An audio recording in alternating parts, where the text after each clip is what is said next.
प्रिय दोस्तों नमस्कार। आज की वीडियो हमारी फिर से बायोलॉजी की है। बायोलॉजी की वीडियोस लगातार इसलिए डाली जा रही है क्योंकि जैसे ही ये लॉकडाउन वाली सिचुएशन फिनिश होगी उसके तुरंत बाद में बहुत सारे एग्ज़ाम्स एक साथ में होंगे। ऐसा कुछ ऊपर से कुछ जैसे बोल देते हैं कि सूत्रों के मुताबिक जो है ऐसी खबरें आ रही हैं कि लॉकडाउन के बाद में तुरंत एग्ज़ाम्स होंगे। खास करके उत्तर प्रदेश सरकार में तो बहुत ज़्यादा इस चीज़ पर काम भी चल रहा है और उत्तर प्रदेश को फॉलो करता है उत्तराखंड।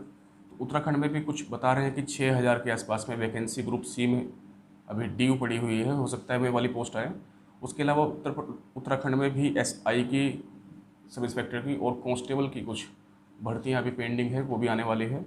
ये ग्रुप सी में सभी सभी पटवारी वीडियो वगैरह है, पटवारी है, वीडियो है, यहाँ पर वन दरोगा वगैरह की बहुत सारी भर्ती है। इसके अलावा यहाँ पर पीसीएस प्रोविंशियल सिविल सर्विसेज जो अपर सबॉर्डिनेट का एग्ज़ाम होता है उसकी अगर बात की जाए तो वो भी एग्ज़ाम आने वाला है जिसमें 100 वैकेंसी आएंगी। ये पीसीएस का मतलब है यहाँ पर डीएसपी एसडीएम वाली जो पोस्ट हुआ करती है, बीडीओ वाली पोस्ट जो हुआ करती है, उनकी बात हो रही है। और सेम है यूपी के साथ में भी।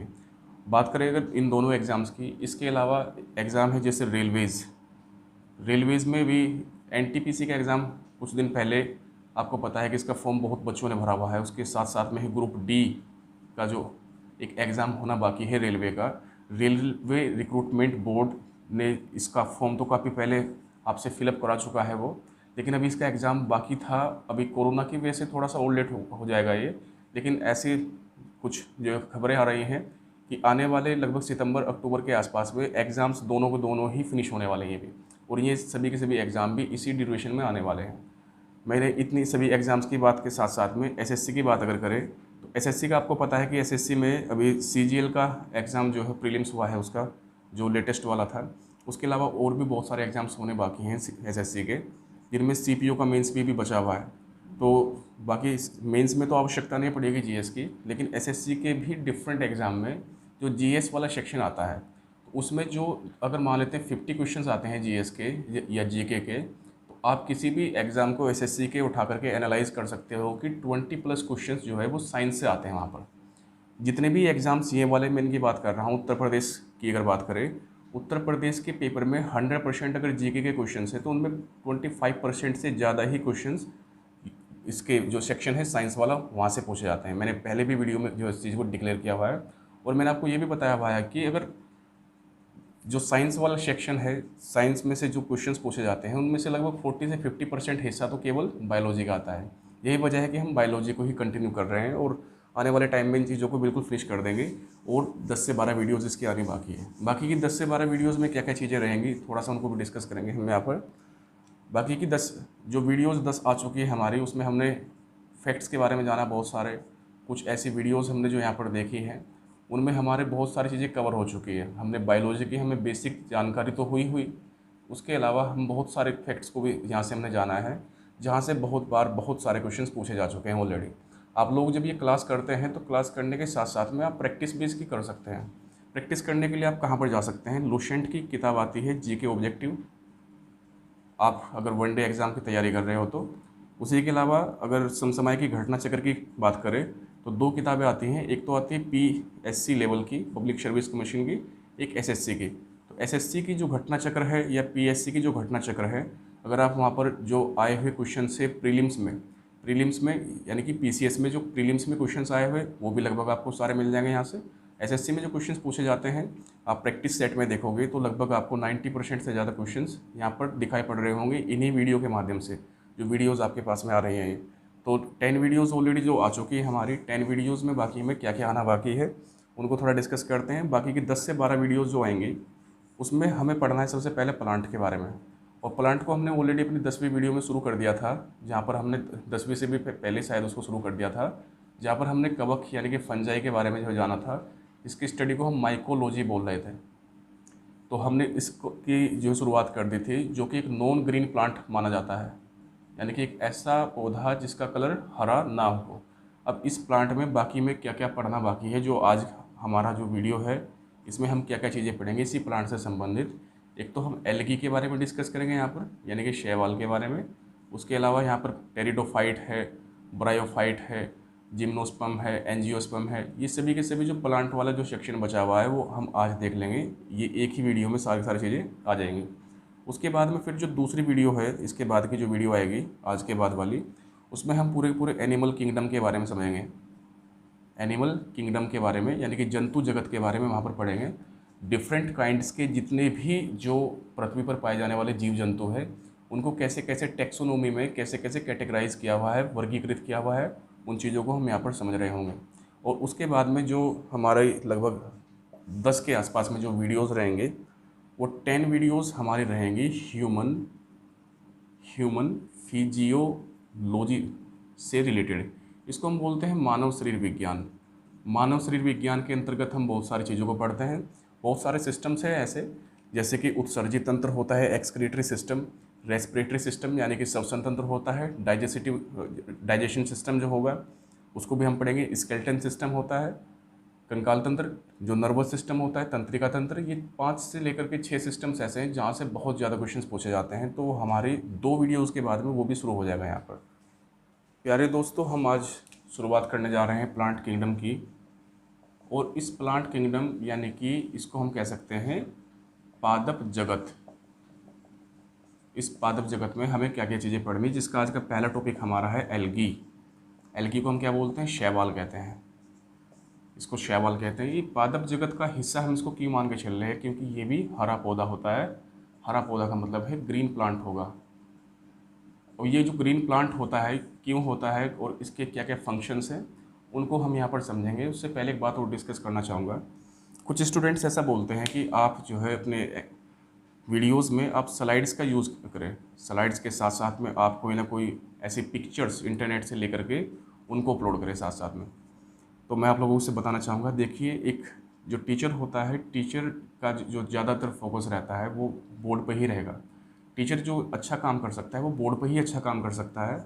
वो ऐसे जो स्लाइड्स वगैरह होते हैं वहाँ पर सही प्रकार से काम नहीं कर पाता है और ना ही सही प्रकार से वहाँ पर समझ पाता है, ना ही समझा पाता है। बात करते हैं अगर पिक्चर की, तो जो अच्छी इलस्ट्रेशन होती है, इलस्ट्रेशन का मतलब जो प्रदर्शन है, अगर उसकी बात हम करते हैं तो मैं अपने हर एक वीडियो में, आपने पुरानी अगर प्रीवियस वीडियोस देखी हुई है तो मैंने हैंडमेड जो वहाँ पर पिक्चर्स जो बनाए हैं, हैंडमेड पिक्चर्स को हम बोल सकते हैं जनरली फिगर। तो जो फिगर है वो तो लगातार बनते ही जा रहे हैं। यहाँ पर आगे आने वाली जितनी भी वीडियोस होंगी आप लोग सभी के सभी फिगर्स को देखोगे।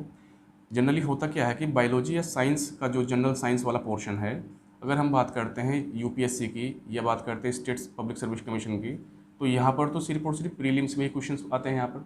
जबकि जो एसएससी हुआ, रेलवे हुआ या और ग्रुप सी वगैरह हुआ, सी टेट वगैरह हुआ, यहाँ की अगर बात करते हैं तो यहाँ पर तो मेन एग्जाम में ही आएगा, लेकिन ऑब्जेक्टिव टाइप में ही आएगा। तो आपको जो बेसिक बात ध्यान रखनी है वो ये है कि साइंस वाला जो पोर्शन है वो ज़्यादातर आपके पास में ऑब्जेक्टिव फॉर्म में ही क्वेश्चंस वहाँ से आते हैं। लेकिन अगर आपको किसी भी एग्ज़ाम का मेंस देने का मौका मिल रहा है और वहाँ पर कोई क्वेश्चन ऐसा पूछ लिया भी जाए कि जिसमें आपको थोड़ा डिटेल में लिखना पड़ रहा है, तो आप ऐसी जगह पर उन फिगर्स का इस्तेमाल कर सकते हो जो फिगर्स हम यहाँ पर बना रहे हैं। यहाँ पर फिगर बनाने का उद्देश्य सिर्फ इस बात से होता है कि आपकी अंडरस्टैंडिंग काफ़ी ईजी हो सके। अपने हाथ से बनाओगे, आप उन चीज़ों को देखोगे कि क्या है क्या नहीं है, वो कैसा दिखता है। जबकि अगर आप फिगर्स में देखोगे तो आपको एक ही चीज़ के फिगर सैकड़ों टाइप के दिख जाएंगे। आप इंटरनेट पर कभी हार्ट को सर्च करके देखना, यानी कि हिर देखो, आपको कम से कम हज़ारों पिक्चर ऐसी मिल जाएगी उसकी। अब आप समझ नहीं पाओगे कि मैं कौन सी पिक्चर को यहाँ पर रखूँ, किससे मैं समझने का प्रयास करूँ। यहाँ पर बहुत बेसिक तरीके से हम लोग उन चीज़ों को समझने का प्रयास करेंगे और आगे बढ़ते हुए उसमें चलेंगे। दोस्तों, एक अच्छी अंडरस्टैंडिंग के लिए बोर्ड पर फोकस होना काफ़ी ज़रूरी होता है। और एक कोई भी एक ठीक ठाक सा जो टीचर होगा वो हमेशा इस बात का प्रयास करता है कि वो बोर्ड पर ही जो बच्चों को अच्छे प्रकार से समझा सके। अब हम अपने टॉपिक की ओर बढ़ते हैं। आज का जो टॉपिक है वो एल्गी है। एल्गी के बाद में हम और भी चीज़ों को पढ़ेंगे। प्लांट्स में बहुत सारी जो हमने डिस्कस किया है यहाँ पर, उनके बारे में भी डिस्कस करेंगे। सबसे पहला जो टॉपिक है हमारा एल्गी। एल्गी का जो पहला जो हेडिंग है वो है कैरेक्टरिस्टिक्स, यानी कि ऐसी कौन कौन सी विशेषताएं होती है एल्गी में जहाँ से क्वेश्चंस पूछे जाते हैं। तो जैसे अगर हम बात करते हैं कि कौन कौन सी विशेषताएं इसकी होगी, तो पहली विशेषता एल्गी की ये है कि ये एक वाटर प्लांट है। वाटर प्लांट भी इसको कह सकते हैं, या इसको हम बोल सकते हैं कि ये एक मैरीन प्लांट है। हिंदी में इसके लिए हम जो शब्द यूज़ करेंगे वो करेंगे ये जलीय पौधा है। जलीय पौधा है, या इसको हम कह सकते हैं कि ये समुद्री वनस्पति है। यानी कि एल्गी जो होता है वो जनरली लैंड पर यानी कि स्थल पर नहीं पाया जाता, जबकि कहाँ पर पाया जाता है, वो पानी में पाया जाएगा। पानी में भी अगर बात करें तो ज़्यादातर जो संख्या है उसकी वो समुद्र में होती है, लेकिन एल्गी फ्रेश वाटर यानी कि मीठे पानी में भी पैदा हो सकता है।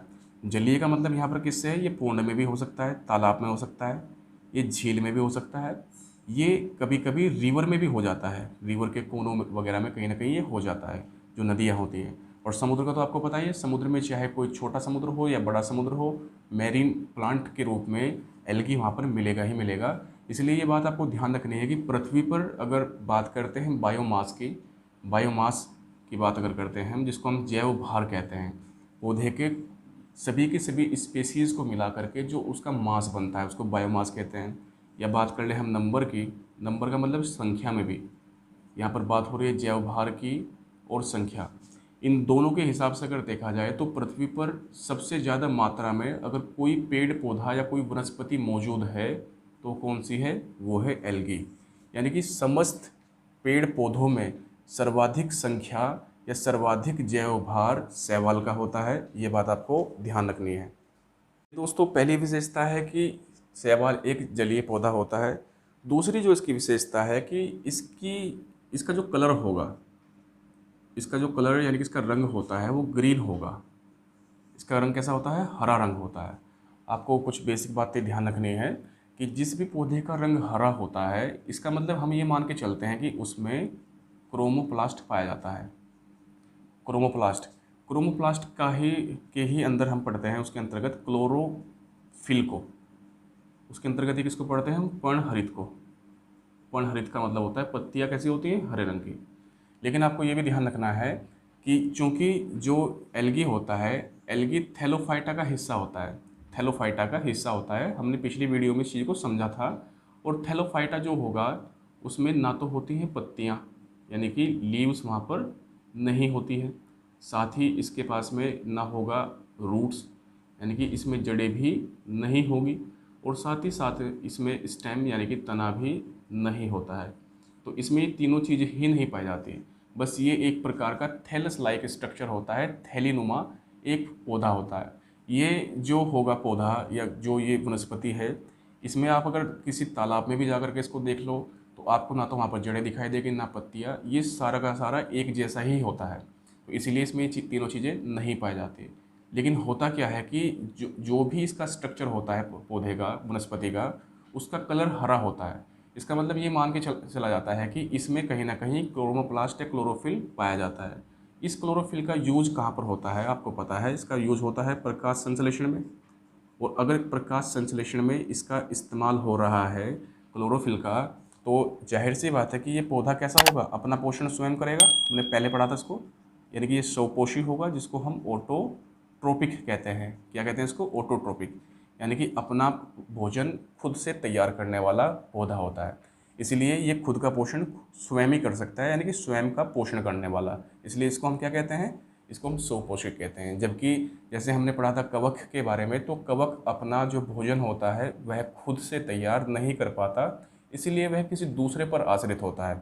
जबकि यह किस पर आश्रित होगा, एल्गी, यह स्वयं पर आश्रित होता है। नेक्स्ट जो इम्पोर्टेंट बात है इसकी एल्गी के बारे में, कि इसमें कन्वेक्टिव या जिसको हमने वस्कुलर भी कहा था, वस्कुलर टिश्यू जो होता है वह इसमें नहीं पाया जाता। यानी कि आप कह सकते हैं कि इस वनस्पति में संवहनीय ऊतक नहीं पाए जाते हैं।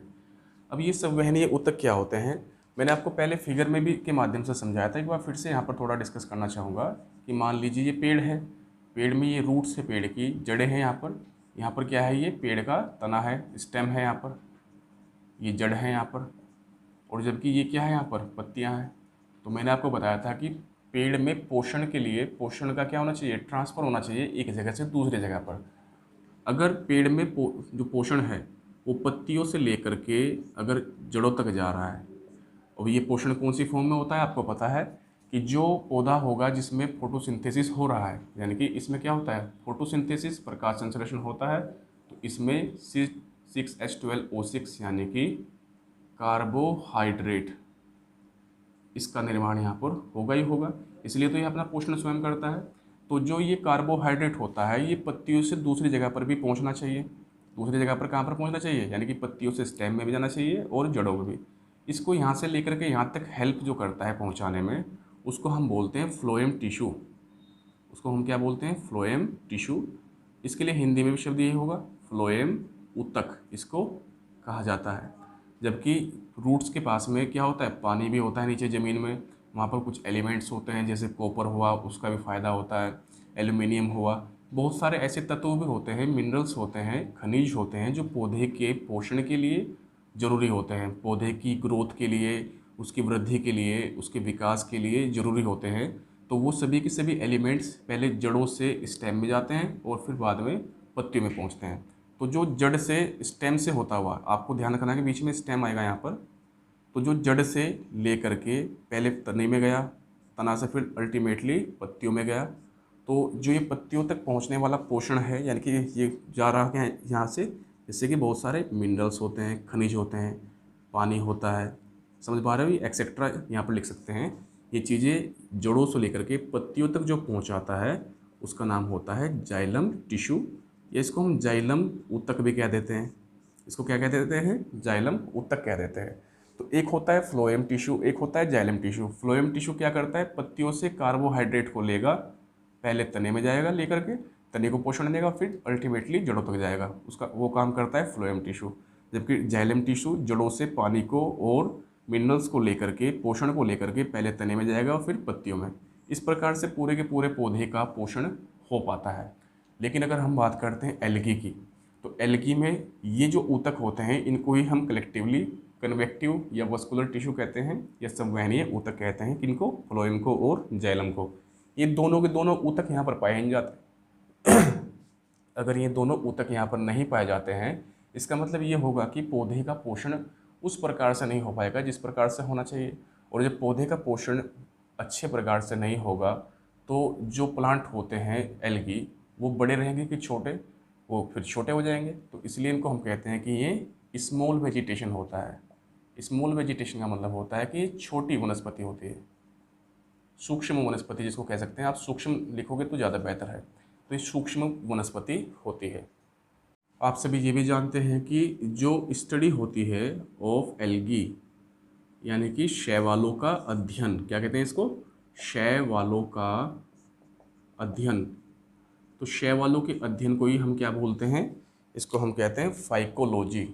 इसको कहते हैं फाइकोलॉजी। मैंने जो अपनी पहली वीडियोस जितनी आप लोगों को प्रोवाइड की है, वहाँ पर इनके बारे में बहुत डिटेल से लिखा हुआ है। अगर आप इससे पहले की सभी वीडियोस को देख लोगे प्लेलिस्ट में जा करके, तो आपको ये चीज़ें समझना और भी आसान हो जाएगी।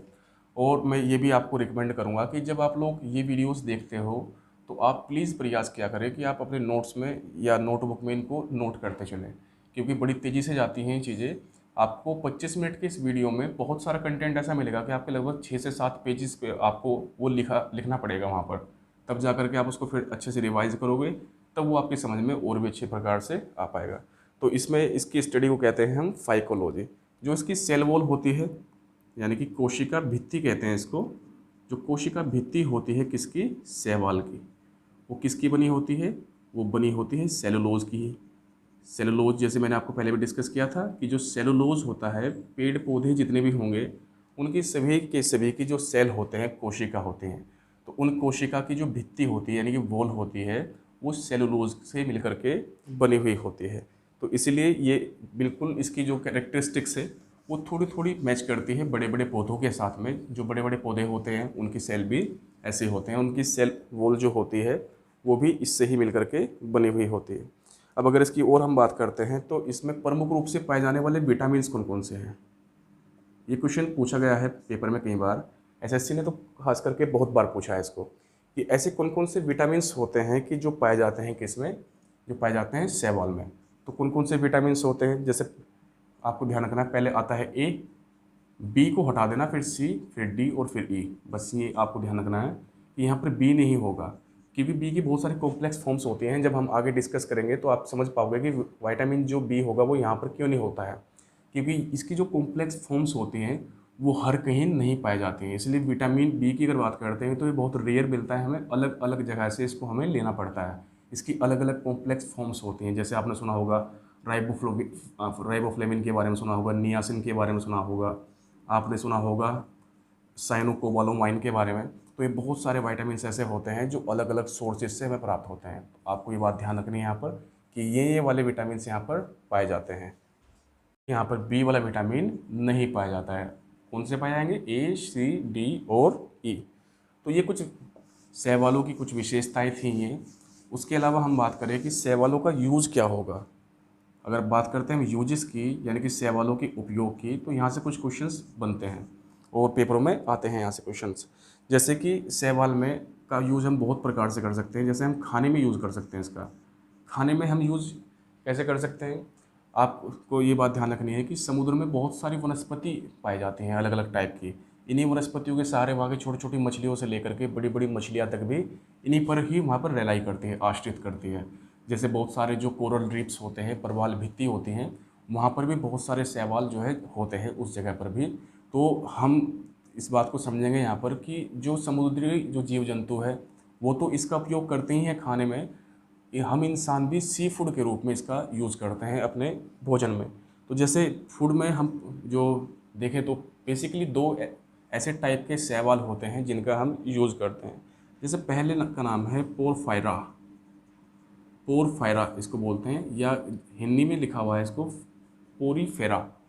हिंदी में लिखा हुआ है इसको कई जगह पर पोरीफेरा। तो इसको पोरफायरा कहते हैं वैसे। तो पोरफायरा हुआ है, अलवा हुआ, इसको कहते हैं हम अलवा। तो ये दो ऐसे एल्गी होते हैं जिनका यूज़ होता है खाने में। वही अगर बात करते हैं तो आपको पता है कि जो हम नमक प्राप्त करते हैं, सोल्ट हम प्राप्त करते हैं समुद्र से ही, समुद्र के कोस्टल रीजन से। जो समुद्र का कॉन्टिनेंटल जो शेल्फ होता है, महाद्वीपीय मगन तट होता है, वहाँ से पानी को इकट्ठा करते हैं और वाष्पीकरण के प्रक्रिया यानी कि इवेपोरेशन का जो प्रोसेस है उससे गुजार करके हम वहाँ से नमक प्राप्त करते हैं। और उस नमक में हम बाद में फिर मिक्स करते हैं किसको? आयोडीन को। क्योंकि आपको पता है कि आयोडीन जो है हमारी जो थायराइड ग्लैंड होती है, थायराइड जो ग्रंथि होती है जो गले के नीचे होती है, उसके लिए काफ़ी इंपॉर्टेंट होता है। अगर आयोडीन हमें जो है सही प्रकार से ना मिले तो हमारी थायराइड जो ग्लैंड होती है, थायराइड जो ग्रंथि होती है, उसका जो साइज़ होता है वो एनलार्ज कर जाता है। एनलार्ज मतलब बढ़ जाता है, जिसकी वजह से गोइटर या घेंगा नाम की बीमारी हो जाती है और गला फूला फूला सा रहता है। इसलिए हमें भोजन में आयोडीन युक्त नमक खाने की सलाह भी दी जाती है। तो जो ये आयोडीन है ये आयोडीन भी प्राप्त कहाँ से होता है? ये भी शैवालों से प्राप्त होता है। अब आयोडीन जो प्राप्त होगा, ये दो प्रकार के शैवाल होते हैं। का नाम है लेमिनेरिया, इसको हम कहते हैं लेमिनेरिया। तो लेमिनेरिया से ही लगभग हम 90% से ज़्यादा आयोडीन प्राप्त करते हैं अपने खाने में। लेकिन लेमिनेरिया के अलावा एक छोटा सा और भी जो रूप होता है शैवाल का, जिसको हम फ्यूकस कहते हैं, फ्यूकस। तो फ्यूकस से भी हम आयोडीन की प्राप्ति करते हैं।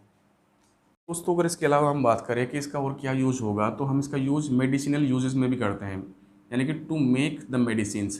तो मेडिसिन यानी कि औषधि निर्माण में भी यूज किया जाता है, प्रयोग किया जाता है, उपयोग में लाया जाता है शैवाल। तो शैवाल मेडिसिन्स में कैसे कैसे यूज होता है? एक प्रसिद्ध शैवाल होता है जिसका नाम होता है नाइट्रेला।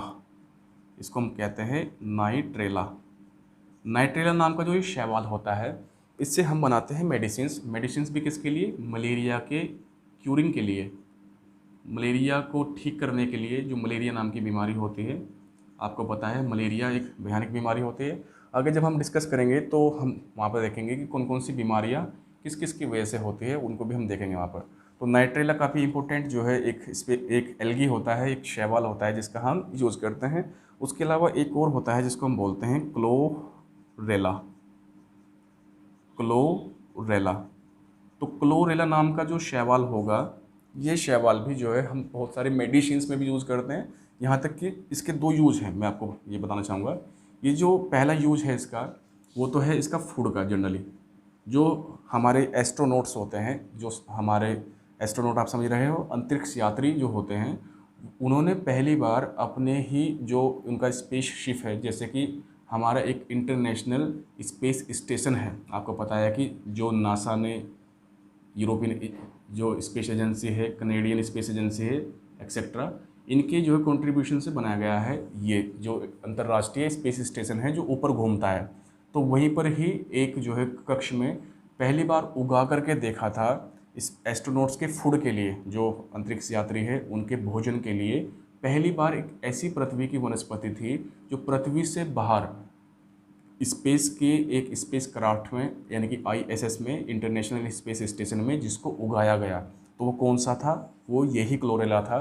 इसलिए इसको हम कहते हैं फूड के तौर पे इसको यूज़ करते हैं, और इसी को हम कहते हैं स्पेस एल्गी, यानी कि अंतरिक्ष का शैवाल। ये कई बार पेपर में आया क्वेश्चन है, अंतरिक्ष का शैवाल भी इसको कहा जाता है। बाकी अगर बात करते हैं इसकी जो मेडिसिनल जो यूज है इसका यूज़ हम जनरली करते हैं, ये होता है एंटीबायोटिक के रूप में भी इसका यूज़ किया जाता है। यानी कि इसको खाने से जो शरीर में कुछ प्रॉब्लम हो रही हो इस टाइप की, यानी कि प्रतिजैविक के रूप में भी इसका यूज़ किया जाता है क्लोरेला नाम के स्पेस एल्गी का। इसके अलावा अगर हम बात करते हैं और कि कौन कौन से एल्गी होते हैं जो यूज़ किए जाते हैं, तो जनरली हम यूज़ करते हैं खाद के रूप में भी। खाद के रूप में हम किसको यूज़ करेंगे? जिसको हम बोल देंगे फर्टिलाइजर्स के रूप में, यानी कि उर्वरक इसको हम कह सकते हैं।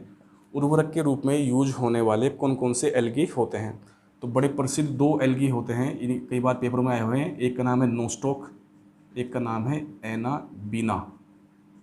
एनाबीना, ये बी है यहाँ पर, एनाबीना। मैं हिंदी में लिख देता हूँ एक बार इसको। नोस्टॉक कहते हैं इसको कहते हैं हम एनाबीना। ये जो ये 2 एल्गी होते हैं, 2 शैवाल होते हैं। ये जो शैवाल होंगे, इनका कार्य होता है क्या कि इनको जब हम खाद के रूप में यूज़ करते हैं तो ये क्या करते हैं? ये नाइट्रोजन का स्थिरीकरण करते हैं, यानी कि नाइट्रोजन फिक्सेशन करते हैं। और अगर नाइट्रोजन का स्थिरीकरण हो जाए, नाइट्रोजन का स्थिरीकरण का मतलब होता है कि जो एटमॉस्फेरिक नाइट्रोजन होती है, यानी कि हमारे वायुमंडल में आपको पता है 78% क्या होती है? नाइट्रोजन होती है। लेकिन इस वायुमंडलीय नाइट्रोजन को डायरेक्टली जो है पौधे क्या नहीं कर सकते? कंज्यूम नहीं कर सकते, उसका उपयोग या उसका उपभोग नहीं कर सकते। तो क्या होता है कि हम उसको अलग से एडिशनली खाद देते हैं। आपको पता है कि प्लांट के लिए सबसे ज़्यादा जो इम्पोर्टेंट कोई अगर एलिमेंट है तो कौन सा है? नाइट्रोजन होता है। इसीलिए ज़्यादातर यूरिया वगैरह जो होता है उसमें भी नाइट्रोजन पाया जाता है। दूसरे नंबर पर हम बात कर सकते हैं कि फॉस्फेट होता है और पोटेशियम होता है। ये 3 तो बहुत ही बेसिक ऐसे एलिमेंट्स होते हैं जिनकी वनस्पतियों को आवश्यकता पड़ती है, और इनमें भी सबसे ज़्यादा कौन सा होता है? नाइट्रोजन।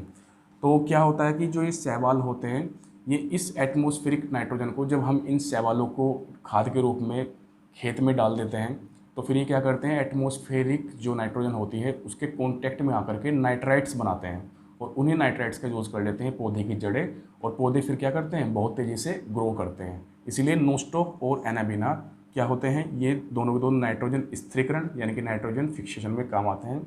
आप सिंपल अगर इसको कहें तो आप ये कह सकते हैं कि नोस्टॉक और एनाबीना जो होगा, ये मृदा की उर्वरता यानी कि जो फर्टिलिटी है सॉइल की, उसको बढ़ाने के काम आते हैं। ऐसा ही एक होता है जिसको हम कहते हैं blue green algae. Blue green algae, जो इसको हम कह सकते हैं नीला या नील हरित शैवाल इसको कहा जाता है। तो ये दिखने में इसका रंग कैसा होता है? थोड़ा नीला होता है, थोड़ा हरा होता है। इसी प्रकार से लाल और भूरा शैवाल भी हो सकता है, कई सारे शैवाल होते हैं। इसका यूज भी हम कैसे करते हैं? बायो फर्टिलाइजर के रूप में। बायो फर्टिलाइजर का मतलब होता है जैव उर्वरक।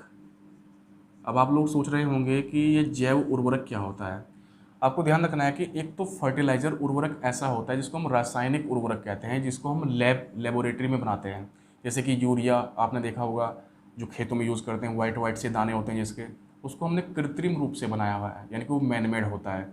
लेकिन जो ये जैव होते हैं, जो कोई भी जीव होगा वो तो प्राकृतिक होता है। इसलिए क्या होता है कि ब्लू ग्रीन एल्गी को भी हम यूज़ कर लेते हैं। जैसे कि गोबर की जो खाद होती है या जो वर्मियर कंपोस्ट होता है, जो केचुए की खाद होती है, ये सभी के सभी चूँकि जीव जंतु से बनी हुई है, इसलिए इनको हम क्या कहते हैं? Bio fertiliser. कभी कभी क्या होता है कि खेत में कुछ जो है कोई वनस्पति होती है छोटी मोटी लगी हुई, कोई घास टाइप की, तो कभी कभी क्या करते हैं कि इसी के साथ में प्लगिंग कर देते हैं। प्लगिंग का मतलब है कि खेत में खड़ी हुई फसल के ऊपर ही जो है उसकी जुताई कर देना। तो जो ये खड़ी हुई फसल होती है हरी हरी, ये क्या होती है? ये फिर मिट्टी में ही मिक्स हो जाती है, और मिट्टी में मिक्स हो जाने की वजह से क्या होता है? ये बायो फर्टिलाइज़र यानी कि जैव उर्वरक के रूप में काम करता है, जो मिट्टी को शक्ति प्रदान करता है, जिससे मिट्टी में और भी क्या होती है? और भी तेज़ी से ग्रोथ होती है। इसलिए जनरली किसान क्या करते हैं कि 4 से 5 साल के ड्यूरेशन में एक बार बायो फर्टिलाइज़र का यूज ज़रूर करते हैं अपने खेतों में। शैवालों की अगर बात करते हैं तो शैवालों में नीला हरित शैवाल जो होता है ये बायो फर्टिलाइजर के रूप में यूज़ किया जाता है। ऐसे ही प्रिय दोस्तों एक होता है जिसको हम कहते हैं अगर अगर अगर अगर अगर अगर एक प्रकार का फूड होता है। एक प्रकार का कौन सा फूड होता है? ये सी फूड होता है, यानी कि समुद्री भोजन होता है जो समुद्र से प्राप्त होता है।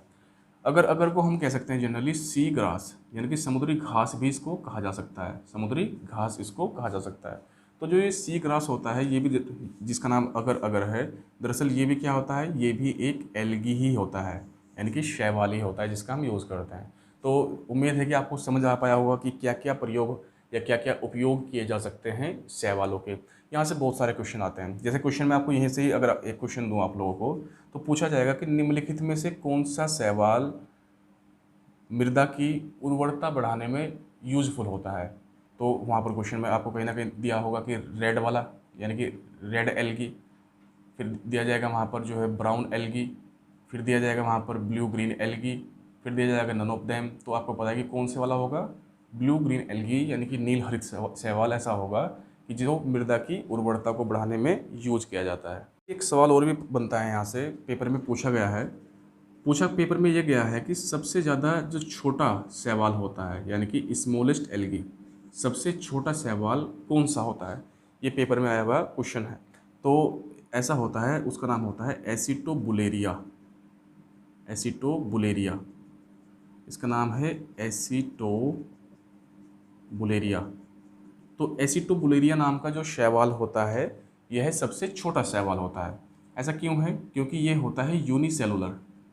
अब यूनिसेलुलर का मतलब क्या होता है? कि एक ही कोशिका से बना हुआ, यानी कि एक कोशिकीय। आपको पता है कि जैसे हमारा शरीर तो करोड़ों कोशिकाओं से मिलकर के बना हुआ है, इसलिए हमारा शरीर इतना बड़ा है। जिसकी के पास में एक ही कोशिका होगी जिसके शरीर में, उसका आकार भी कैसा होगा? बहुत ही छोटा होगा। जो एसिटोबुलेरिया होता है इसको व्यक्ति अपनी नेक्ड आइज से, नग्न आंखों से देख भी नहीं सकता है। ऐसे ही क्वेश्चन यहाँ से बनता है कि अगर सबसे स्मॉलेस्ट कोई है तो सबसे लार्जेस्ट एल्गी कौन सा होगा, यानी कि सबसे बड़े वाला जो शैवाल है वह कौन सा होगा। तो जो सबसे बड़े वाला शैवाल होता है उसको हम कहते हैं माइक्रोसिस्टिस। इसका नाम क्या है? माइक्रो, मैं यहाँ पर लिख देता हूँ, माइक्रोसिस्टिस इसको कहते हैं। तो माइक्रोसिस्टिस नाम का, या कहीं जगह पर लिखा हुआ है माइक्रोसिस्ट भी लिखा हुआ है, ये ध्यान रखना आपको। माइक्रोसिस्टिस के अलावा माइक्रोसिस्ट भी इसको कहा जा सकता है। ये सबसे बड़े वाला एल्गी होता है और ये सिर्फ और सिर्फ समुद्रों में पाया जाता है। इसे जो है इसको पोषण की आवश्यकता अधिक पड़ती है, इसलिए ऐसे क्षेत्रों में होगा कि जो महाद्वीपीय मगन तट, यानी कि तट के आसपास का जो समुद्री क्षेत्र होता है, माइक्रोसिस्ट जनरली वहाँ पर पाया जाता है। और एक बात आपको और भी ध्यान रखनी है कि जो सबसे छोटा क्रोमोसोम होता है, देखो हम सभी जानते हैं कि जितने भी जीव जंतु हैं सभी के अंदर जो है न्यूक्लियस पाया जाता है, यानी कि नाभिक होता है, सिर्फ मोनेरा को छोड़ करके, मोनेरा वाली कैटेगरी को छोड़कर। अगर आपने पुरानी वीडियोस देखी है तो आप लोग समझ भी पा रहे होंगे। मोनेरा को छोड़ करके बाकी जितने भी जो प्राणी हैं या वनस्पतियाँ हैं सब में क्रोमोसोम्स पाए जाते हैं, गुणसूत्र यानी कि पाए जाते हैं। क्वेश्चन ये बनता है कि सबसे ज़्यादा जो छोटा, यानी कि स्मॉलेस्ट क्रोमोसोम जो होगा, क्रोमोसोम यानी कि सबसे छोटा गुणसूत्र, ये सबसे छोटा गुणसूत्र कहाँ पर पाया जाता है? ये क्वेश्चन पूछा जाता है कि फंजाई में होगा, बैक्टीरिया में होगा, विषाणु में होगा या एल्गी में होगा। तो ये कहाँ पर पाया जाता है? एल्गी में, यानी कि शैवाल में। तो शैवाल में विश्व में सबसे छोटा गुणसूत्र कहाँ पर पाया जाता है? शैवाल में पाया जाता है। तो उम्मीद है ये कक्षा आपको अच्छे से समझ में आई होगी। मैं जो प्लांट किंगडम का जो नेक्स्ट पार्ट है जहाँ पर हम टेरिडोफाइट वगैरह, ब्रायोफाइट वगैरह हो गए, वो ठीक इसके बाद में वीडियो अपलोड हो जाएगी। शायद क्या तो आज ही हो जाएगी या कल हो जाएगी। मैं ज़्यादा वीडियो का ड्यूरेशन नहीं बढ़ाना चाह रहा हूँ, इसी वजह से मैंने उसको फिलहाल स्किप कर दिया है। नेक्स्ट वीडियो में वो चीज़ें आपको देखने को मिलेगी वहाँ पर।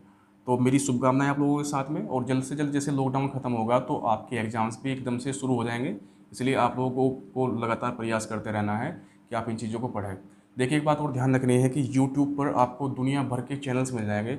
बहुत सारी चीज़ें होती हैं, बहुत सारे लोग हैं, बहुत सारे मेहनती लोग भी हैं, बहुत सारे ऐसे लोग भी हैं जो टाइम पास के लिए हैं वहाँ पर।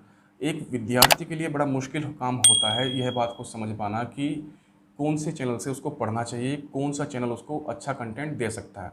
मैं आप लोगों को सिर्फ एक ही सजेशन दूंगा कि आप लोग प्रीवियस एग्जाम्स में जो क्वेश्चंस आए हुए हैं, चाहे वो रेलवे का है, एसएससी का है, पीसीएस का है, आईएएस का है, आप उन क्वेश्चंस को देखिए एक बार कि वो जो प्रश्न पूछे गए हैं अलग अलग आयोगों के द्वारा, उनकी जो डिमांड है आयोगों की, उन डिमांड पर कौन सा यूट्यूबर, कौन सा एजुकेटर खरा उतर पा रहा है। अगर आपको लगता है कि किसी भी एजुकेटर के पास से आपको 70% से ज़्यादा जानकारी ऐसी मिल रही है कि जो आपके एग्ज़ाम के पर्सपेक्टिव से इम्पोर्टेंट है, तो ही आप उसको फॉलो कीजिए, वरना आज की तारीख में तो हर व्यक्ति टीचर है। नमस्कार दोस्तों।